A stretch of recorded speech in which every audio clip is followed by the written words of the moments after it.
dengan judul Strategi Komunikasi Efektif Guru PAI dalam Penyampaian Materi Pendidikan Agama Islam pada siswa di SMA N2 Kota Pasuruan.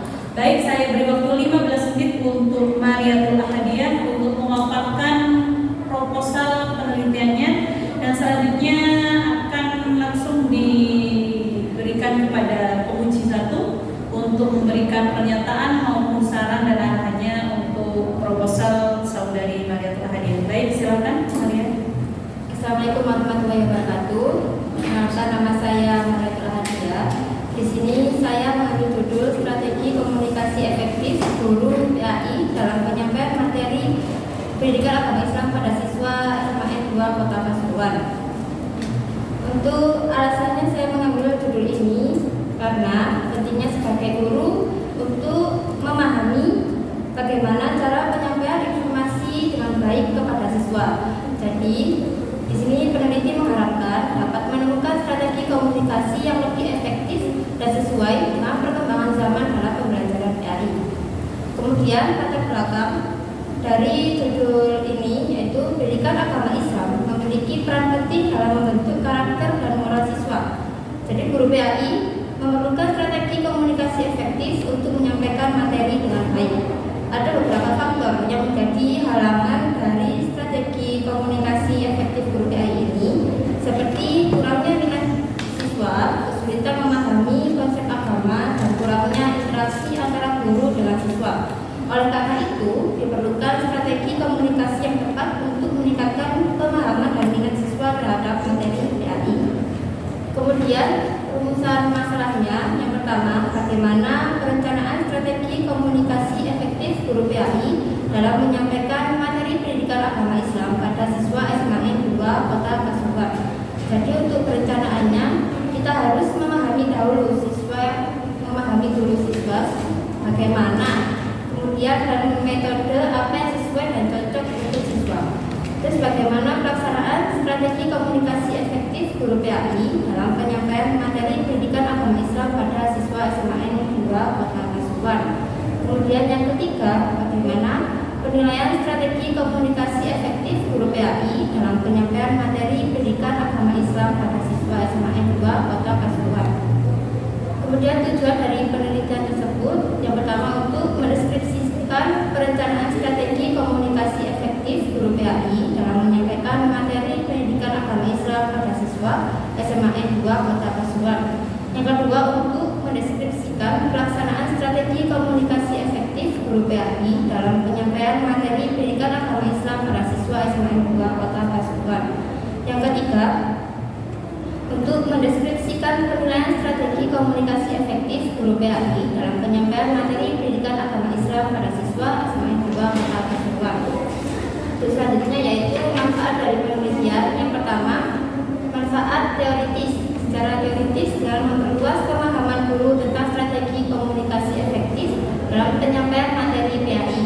Kemudian yang kedua, manfaat praktis. Penelitian ini dapat membantu guru menciptakan pembelajaran yang menyenangkan, meningkatkan pemahaman dan hasil belajar siswa, serta memberikan wawasan baru bagi peneliti terkait strategi komunikasi guru PAI. Kemudian kajian pustaka yang pertama ada strategi komunikasi efektif. Strategi komunikasi efektif yaitu kemampuan dalam menyampaikan pesan dengan jelas, tepat, dan efektif kepada penerima. Strategi ini melibatkan kemampuan berbicara, menggunakan bahasa nonverbal atau mudah dipahami, dan memiliki keterampilan komunikasi yang lain. Dengan menerapkan strategi komunikasi tersebut, maka bisa membangun hubungan yang kuat dan meningkatkan pemahaman.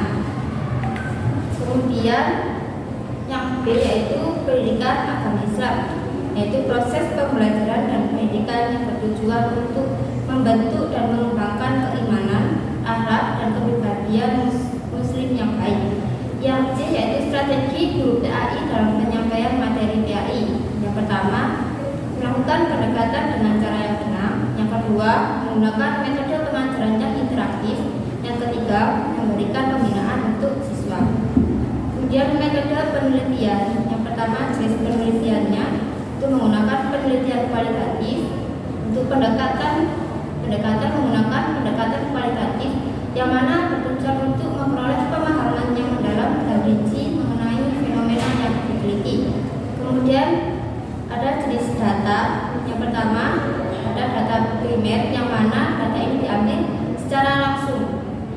seperti wawancara, observasi, dan dokumentasi. Terus yang kedua yaitu ada data sekunder, yang mana data tersebut diterima secara tidak langsung, seperti mengambil sumber dari jurnal, artikel, atau dari sumber-sumber yang lain.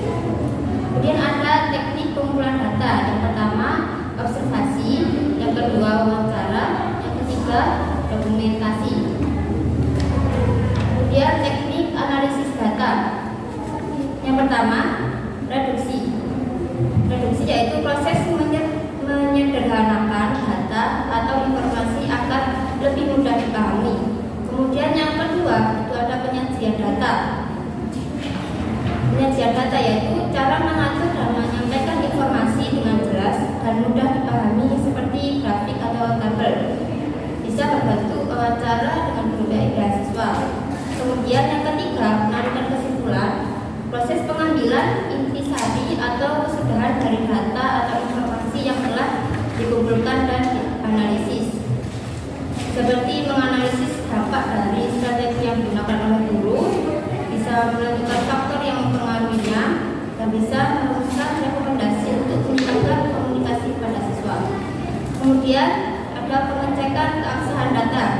Ada 3. Yang pertama perpanjangan pengamatan, yakni memperdalam proses pengamatan untuk mengumpulkan data yang lebih akurat dan lengkap. Kemudian yang kedua, meningkatkan kecermatan atau ketelitian, sebagaimana yang berdiskusi sebagai langkah pengendalian untuk memeriksa apakah data yang dikumpulkan, dibuat, dan disajikan itu sudah benar atau belum. Kemudian yang ketiga itu ada triangulasi, di mana teknik penelitian untuk memastikan kebenaran dari data tersebut. Baik, untuk Maria Hadiah ada beberapa tulisan yang kurang sumbernya, ya, khususnya di latar belakang, kemudian tabel-tabel itu spasi 1, terus coba hidup 3-nya juga belum ada tabel-tabel, melalui tentang sumber data primer, data sekunder, ya ini. Kemudian siapa saja yang mau diwawancarai itu juga belum ada. Terus pedoman wawancara juga belum ada. Lalu daftar pustakanya muat narit, ya kata kanannya nggak ada, tahunnya mengguri, bener nggak ini? Iya bener ya. Di situ penulisannya. Tunggu saya koreksi mendetail ini saja Mbak Mari. Penulisannya banyak, setelah nomor kan harusnya lebih besar dulu baru dimulai. Kayak ini contohnya di halaman 46, 47 dan juga nih 1 berkondisi B-nya kan harus besar, itu langsung kecil, itu banyak masalah tulisan, jadi perlu dicek lagi ya. Siapa yang pernah seakrab dengan yang teman pintar penulisan ini? Ya, di kelas. Nabil. Betul Pak, sama kemudian kami juga. Itu siapa lagi ya? Cewek itu sama Rani, Alfi. Ya, situ Alfi, Rani ya.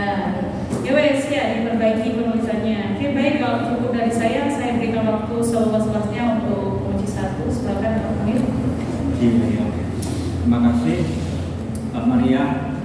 Sebetulnya terkait dengan strategi komunikasi efektif guru PAI ya dalam menyampaikan materi. Kira-kira dalam judul ini yang Mbak Maria pahami itu apa ya terkait dengan strategi komunikasi efektif itu? Jadi saya mengambil judul strategi komunikasi efektif guru PAI ini karena pas saya PLP 1 itu kan sempat observasi nih Pak. Itu ada guru PAI yang jadi kamu saya itu kurang apa ya, kayak pembelajarannya itu kayak monoton gitu Pak. Jadi masuk itu langsung ngasih tugas kayak tanpa ada dikasih materi dulu gitu Pak. Jadi banyak siswa yang mengeluh kalau pelajaran PAI ini monoton terus membosankan gitu. Jadi di dalam keadaan kelas itu banyak yang tidur, main game gitu, saking tidak ada minatnya dari pelajaran PAI. Terus sudah diterapkan di SMA 2. Strateginya Pak. Iya, strategi komunikasi efektif ini loh. Oke. Sudah diterapkan guru PAI di SMA 2. Belum Pak, karena Belum. gimana Pak? Belum, tak banyak ini kok. Kan itu kebanyakan gurunya itu tidak menggunakan media, jadi beliau itu kebanyakan diskusi gitu Pak. Nah sedangkan yang siswa yang pernah saya wawancarai itu katanya lebih suka menggunakan media, kayak pas saya ngajar itu Pak Ge. Ya. Itu saya itu menggunakan strategi metode diskusi sama interaktif, kayak menyuruh siswanya itu presentasi gitu. Nanti kalau yang ada yang tanya atau yang menambah dari jawaban temannya itu, nanti saya kasih nilai tambahan. Jadi mereka itu kayak lebih senang kayak gitu Pak, lebih senang kelompokan gitu, dapat nilai tambahan juga. Kalau sedangkan guru aslinya itu cuma dikasih tugas terus ditinggal rapian gitu. Terus gini aja, karena Mbak Maria ini kan bentar lagi juga akan skripsi ya. Kira-kira yang Mbak Maria pahami terkait dengan pembuatan proposal itu seperti apa? Biar proposal itu bagus, menarik, biar orang itu terkesima untuk membaca skripsinya Mbak Maria. Kira-kira pahamnya Mbak Maria terkait dengan pembuatan proposal latar belakang itu seperti apa? Latar belakangnya itu Iya. diisi sesuai dengan kenapa mengambil judul itu. Kemudian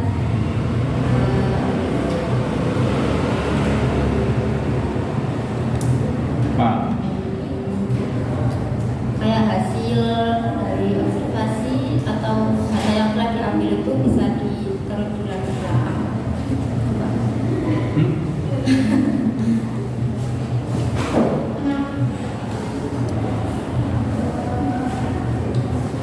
Menurut saya gitu sih Pak, kayak menyatukan permasalahannya di latar belakang. terus yang yang membuat Mbak Maria itu tertarik apanya Mbak, yang tertarik dengan judul ini? Enggak biasa-biasa aja sama judul ini. Tertariknya itu Pak sama strategi komunikasinya itu. Kan banyak guru yang tidak menggunakan strategi komunikasi yang efektif gitu. Jadi itu yang soalnya sesuai dengan di SMA juga itu kan gitu. Karena kan gurunya itu hanya masih tugas nggak pakai strategi kayak gitu, apa yang bisa menarik siswanya. Soalnya kan pembelajaran bisa bermutu itu kan ya harus ditunjang dengan guru bermutu juga kan ya. Nah, kalau meskipun gurunya itu sudah menggunakan strategi komunikasi dengan bagus, tapi kalau gurunya tidak bermutu itu kan ya pembelajarannya kan juga akan berpengaruh, tidak berkualitas juga kan ya. Nah, pada intinya itu kan apa terusan yang menarik di dalam komunikasi efektif itu? Belum teliti itu loh. Saya pikir kan nggak ada yang menarik itu Pak. Ada Pak. Oh iya kan? Loh, sekarang ini loh zamannya Gen Z itu loh ya. Di zaman ini kan siswa yang SMA ini kan sekarang ini kan sudah era Gen Z kan, lahiran Gen Z itu. Itu gak pati kreken guru, krekennya itu ya sama HP-nya, sama media sosial itu dia lebih percaya itu dengan guru. Nah, meskipun guru menggunakan trik ini, kan siswa itu gak pati kreken ambil murid itu. Tapi kalau gurunya menggunakan metode yang bisa menarik minat siswa itu, siswa kadang sampai nggak pegang HP Pak, saking serunya kayak diskusi gitu. Saya apa macam metode ini? Kayak yang sudah saya terapkan ya Pak, kayak diskusi, terus kemudian kayak semacam bantah itu, terus atau berperan seperti ada tema yang menghindari perilaku kayak menghindari minuman keras, perkelahian antar pelajar itu kalau mereka disuruh drama lebih senang Pak. Iya, soalnya Lebih senang lebih ke praktek. era-era Gen Z ini loh, kadang siswa itu yang kreatif itu, dia bisa otodidak belajar sendiri. Temenan ini, soalnya apa? Kadang itu anak saya itu apa pahamannya itu di luar nalar saya. Kok iso ya pahammu ya? Kok iso dia ngedit aplikasi soalnya? Nyata dia belajar secara otodidak. Istilahnya apa ya? Istilahnya dia itu kadang nggak perlu guru, itu nggak perlu, kadang dia itu merasa tidak perlu guru karena aku tuh iso pinter gara-gara menggunakan aplikasi iso. Saya kalau ingin paham ya baca terkait dengan ini pasti paham. Kadang itu dia tuh lebih mendewakan atau lebih senang dengan dunia mayanya daripada apa yang dia disampaikan oleh guru. Ya, terus yang menarik apa enggak seperti itu. Gen Z loh ya. Beda kalau zaman saya itu guru itu memang salah satu motivator yang bisa membuat siswa itu pintar dan memahami hal-hal. Sekarang itu loh rata-rata kan seperti itu. Di kampus kan juga sama seperti itu mas. Mahasiswa kan kadang kalau perkuliahan kan ya ramai dewe, tapi ya dia lebih suka dengan belajar di dunia mayanya karena ya memang zamannya di sana. Itu ya, iya betul. Terus Mbak, sekarang anggap aja Mbak Maria ini sudah paham buat latar belakangnya. Jelas latar belakang itu harus di dalamnya itu menceritakan hal yang menarik sehingga orang itu kesannya itu bahwa judul ini itu perlu dilakukan penelitian. Berarti kan harus ada alasan menarik, fenomena yang menarik apa kira-kira. Kalau nggak ada yang menarik kan nggak perlu diteliti. TNI biaya dan TNI tenaga. Kalau memang itu menarik berarti perlu diteliti. Yang kedua, di latar belakang itu ya harus diperkuat dengan undang-undang lah karena apa? Karena ini skripsi pendidikan gitu ya. Kira-kira iya, ada undang-undang terkait dengan guru dan saya pernah baca. Di sini kan sudah ada Pak. Iya, tapi di sini nggak ada yang saya ini. Terus setelah itu kan prodinya PAI, yo harus ada dalil Qur'annya ya, atau hadisnya. Nah, kalau damai skripsinya atau proposalnya berarti PKN, jadi harus ada penguat dalil Quran dan hadis. Nah, terus setelah itu ini termasuk juga strategi komunikasi apa aja guru itu dalam penyampaian materi itu ya harus program-programnya itu harus dimasukkan di latar belakang. Maksudnya program-program terkait dengan strategi komunikasi guru itu loh dalam menyampaikan itu apa aja itu ya harus dicantumkan di latar belakang. Nah, kalau sudah itu baru konteks penelitian, sesuatu yang ditemukan atau yang ada di lapangan. Nah, oleh sebab itu penelitian ini harus diterapkan ini oleh guru PAI terkait dengan strategi ini. Berarti kalau ini belum diterapkan di sana, berarti Mbak Maria ini nanti membuat temuan baru nanti harus dipraktekkan dulu. Eksperimennya, kamu mau di dalam bahasa PPK-nya itu nanti ada siklus 1, kalau siklus 1 ini nggak begitu berhasil ya, berarti harus ada siklus 2. Kan harus dieksperimenkan, harus dipraktekkan, memang belum diterapkan. Berarti kan kita ngambil judul skripsi ini kan memang di SMA 2 harus sudah diterapkan. Sudah diterapkan, baru kita teliti terkait dengan hal yang menarik terkait dengan strategi itu apa. Kalau belum diterapkan ya harus dieksperimen dulu. Kalau gitu berarti kan kok sampai mau teliti pohon jati ternyata nggak ada pohon jati di sana. Ono yang kasihan pakai rumput ya, kayaknya masa jati skripsinya kalau seperti itu. Kan harus di masalahnya dulu. Nah, terus gue saya pikir latar belakang itu ya seperti itulah, yang penting pokoknya bahasanya yang bagus dan jelas. Terus juga alasan-alasannya itu ya harus diperhatikan. Terus rumusan masalah ini kok Pak ya, kok nggak satu aja atau dua aja sudah mewakili tiga gitu loh. Tak pikir kok pemborosan ya. Maksud saya iya iya. Maksud saya Mbak Maria ini cukup memasukkan rumusan masalah strategi komunikasi efektif guru PAI dalam menyampaikan materi pada siswa. Ya, siswa 2 ini.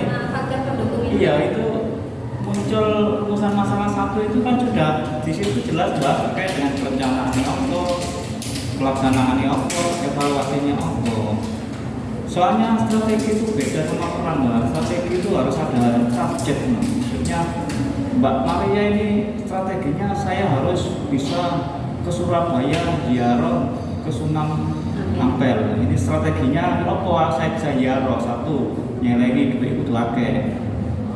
Nah, pengen nang Surabaya ziarah tapi gak ada duit ya masuk jalan kaki. Jalan kaki kan ya kendor maneh. Nah, kan strateginya kan dibangun.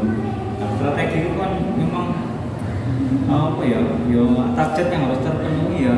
Nah, oleh sebab itu di dalam strategi itu pasti butuh pelaksanaan jelas, evaluasi jelas. Tanpa disebutkan perencanaan, pelaksanaan, penilaian itu sudah muncul sendiri dalam rumusan masalah. Nah, iya, kan daripada pemborosan kan teluan. Satu, iya diganti 2. Ya mungkin nanti yang kedua itu baru bagaimana dampak atau implikasi dari strategi komunikasi efektif. Dampaknya siswa ini menurut siswa ini tambah pinter. Buktinya apa pinter? 1 menang pidato bahasa Indonesia dengan bisa menyampaikan gaya. Ya itu kan salah satu dampaknya atau salah satu implikasi atau pengaruhnya itu. Nah mending seperti itu. Tapi nek pengen gampang maneh, berarti rumusan masalah itu faktor pendukung penghambat itu lebih gampang lagi. Soalnya nggak mikir pendukung ini penghambat ini udah selesai. Gitu. Iya, mending. Yang pertama bagaimana strategi komunikasi kan? Iya. Yang kedua bagaimana faktor pendukung sama itu? Iya, itu lebih gampang ya faktor pendukung daripada implikasi atau dampaknya. Soalnya kalau bahas terkait dengan dampaknya berarti kan harus menunjukkan bahwa dampaknya itu apa? Siswa berprestasi. Dampaknya itu sekolah itu menjadi sekolah yang berkualitas dengan nilai, itu kan harus menunjukkan bukti nanti fisiknya. Tujuan memang untuk mendeskripsikan. Soalnya mendeskripsikan itu lebih detail. Berarti kalau cuma untuk mengetahui itu ya wes, mengetahui itu kan dilihat kan nggak tahu. Kalau mendeskripsikan berarti kan menggambarkan, itu kan lebih detail. Terus manfaat penelitian memang ada 2, ada teoritis sama ada praktis. Termasuk secara prakteknya bahwa skripsi ini kan sebagai prasyarat untuk kelulusan S1 di Prodi PAI Universitas PGRI Pilihan Negara. Itu kan secara praktek kan seperti itu. Secara teorinya bahwa skripsi ini sebagai penambahan referensi baru terkait dengan strategi komunikasi efektif guru. Karena apa?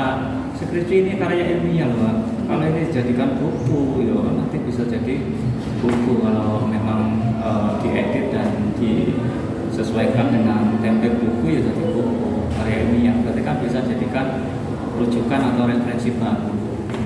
Gitu. Terus setelah itu bab 2. Kalau bab 2 itu kalau menurut saya dia bab 2 itu lebih baik semuanya itu harus terjawab di bab 2 secara teori. Berarti Mbak Maria itu harus menemukan buku yang bahas terkait dengan strategi komunikasi efektif guru itu strateginya apa itu, harus menemukan buku yang membahas tema itu dalam penyampaian materi. Dan istilahnya harus referensinya buku itu ada, itu untuk menjawab bab 2 itu. Nah, bab 2 itu harus dijawab secara teori apa aja bentuknya. Terus masuk rumusan masalah yang kedua itu ya harus dijawab dengan teori. Kadang lo gak ono materi. Faktor pendukung penghambat itu munculnya nanti di bab 4. Di bab 2 itu paling jawab terkait dengan strategi komunikasi, mari guru PAI, penyampaian materi, terus mari digabung, mari ngono enggak. Terus mari bisa mau apa perlu. Terus mari enggak papate baru muncul faktor pendukung dan penghambat. Di bab 2 nya enggak dijawab secara teori. Nah itu harus dijawab. Banyak skripsi itu kenapa kok dikasih rumusan masalah itu harus dijawab. Harus dijawab di bab 2, harus dijawab di bab 4, bab 5 dan kesimpulan.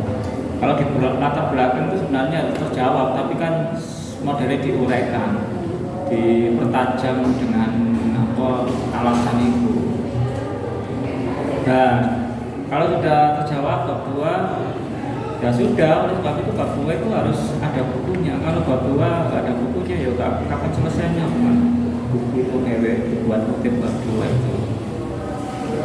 Nah terus metode penelitiannya itu kualitatif ini lah ya. Terus data primernya itu apa aja Pak? Data primernya itu observasi dari wawancara secara langsung wawancara Pak. Terus maksudnya apa? Data primer sama data sekunder itu? Data primer kan data yang diambil secara langsung. Ini bisa wawancara dari guru PAI-nya. Oke, apa aja data primer satu? Observasi, Ya. wawancara, Ya. sama dokumentasi. Terus, terus data sekunder ya? Data sekundernya itu bisa diambil dari kayak jurnal ilmiah, atau artikel atau buku. Tidak secara langsung Pak.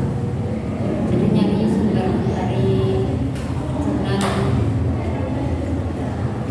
Jurnal. iya, jurnal, artikel, buku, sesuai dengan penelitian.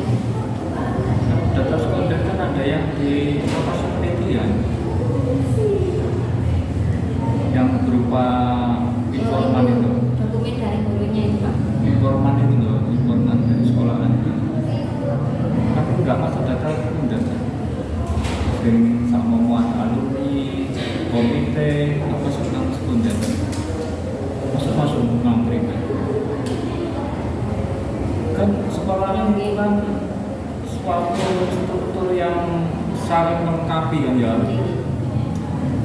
Termasuk kalau sama sekolah itu bermutu ya, komite ini kan bermutu, alumninya kan harus bermutu juga.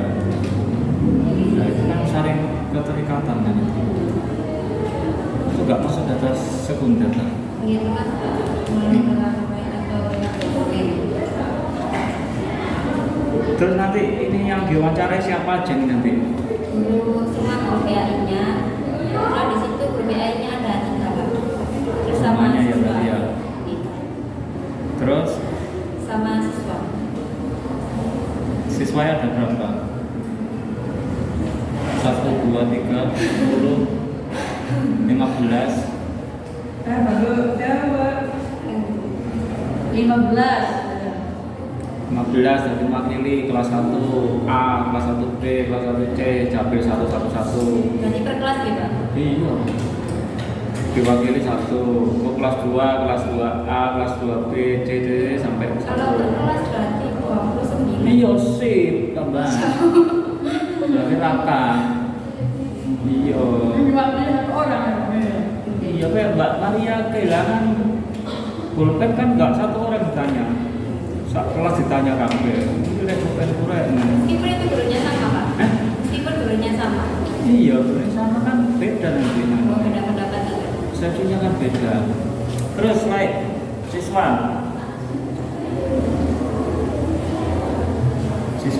Selain siswa. Selain siswa, selain guru.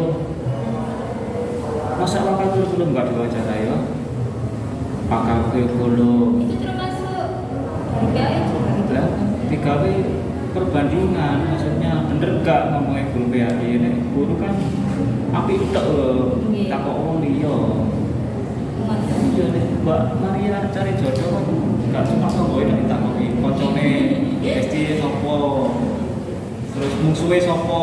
Nek sing pas besti apik tok sisane. Coba takok musuhe wis mesti walek tok ngono jawabane. Nah, baru Mbak Maria dibandingkan. Nek menurut ibu ternyata dia itu wonge bapak sing anu boros ya. Tapi nek menurut bestine kok jarene cantik, sing anu lembut. Karena kita kan berpikir akhirnya sebenarnya dia diambil jalan tengah. Oh, perlu ya. Sama makan ya. Wakil kurikulum itu jelas.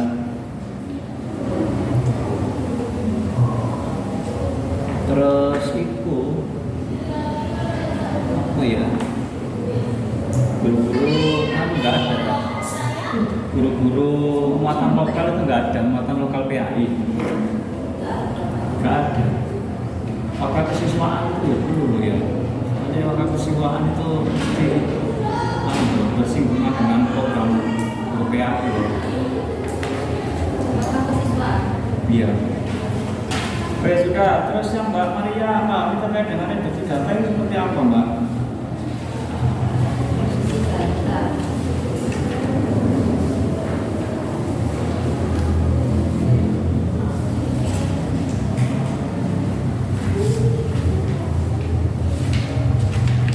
Edukasi data apa Mbak?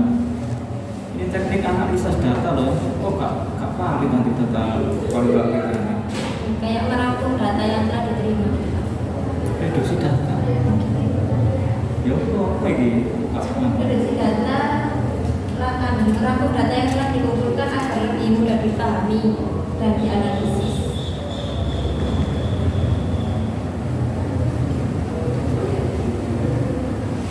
Gitu tak reduksi data ya.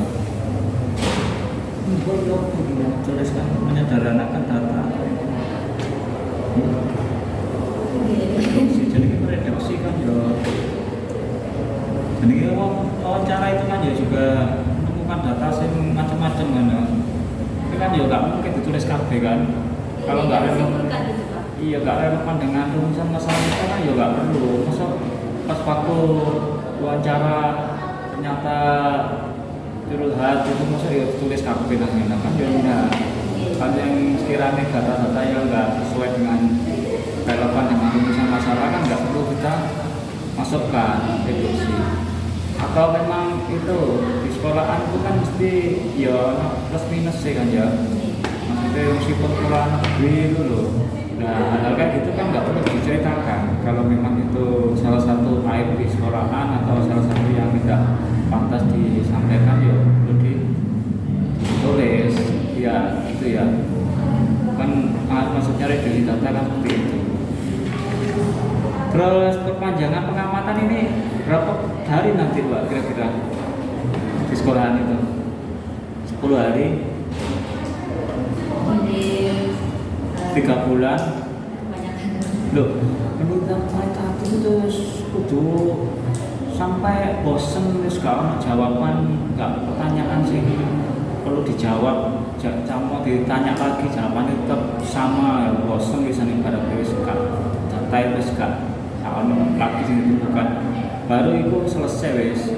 Kalau cuma 10 hari ya enggak ya iya. Contohnya nek Mbak Maria ke Surabaya itu 10 hari ambil 3 bulan kira-kira pahaman di sing selama 3 bulan di Surabaya sama yang 10 hari. 3 bulan. Nah ya itu. Kalau Mbak Maria 3 bulan ke sekolahan melakukan penelitian, otomatis lebih apa dan lebih tahu semuanya dan lengkap. Kualitatif oleh beda ambil kuantitatif.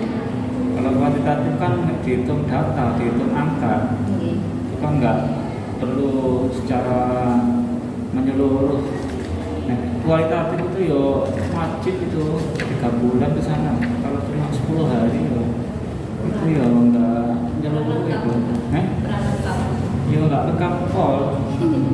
Syukur-syukur kalau Mbak Maria ini PLP-nya di sana, nah, itu terus dibantu 3 bulan kan di sana. pencapaian itu. Kalau menurut saya itu Mbak ya, ini terkait dengan strategi komunikasi efektif guru itu yang perlu dibahas itu satu itu terkait dengan memberikan motivasi.